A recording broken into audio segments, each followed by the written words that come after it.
ਲਾ ਕੇ ਲੋਗੜੀ ਦੇ ਗੁੱਤ ਨਾਲ ਫੁੱਲਨੀ, ਕਿਸੇ ਜੱਟ ਦਾ ਕਰੇਂਗੀ ਦੀਵਾ ਗੁੱਲਨੀ।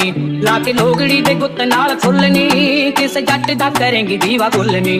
ਮੁੰਡੇ ਪਿੰਡ ਦੇ ਕੁਆਰੇ ਪੱਟੇ ਜਾਣਗੇ ਨੀ ਸਾਰੇ, ਪਿੰਡ ਦੇ ਕੁਆਰੇ ਪੱਟੇ ਜਾਣਗੇ ਨੀ ਸਾਰੇ। ਜਦੋਂ ਨਿਕਲੀ ਪਟੋਲੇ ਵਾਂਗੂ ਫੱਬ ਕੇ, ਜਦੋਂ ਨਿਕਲੀ ਪਟੋਲੇ ਵਾਂਗੂ ਫੱਬ ਕੇ ਨੀ ਜੱਟ ਨੂੰ ਜੇ ਆਉਂਦਾ ਮਾਰਦਾ। ਜਦੋਂ ਹੱਸੀ ਨੀ ਤੂੰ ਕੱਬੀ ਅੱਖ ਦੱਬ ਕੇ ਨੀ ਜੱਟ ਨੂੰ ਜੇ ਆਉਂਦਾ ਮਾਰਦਾ।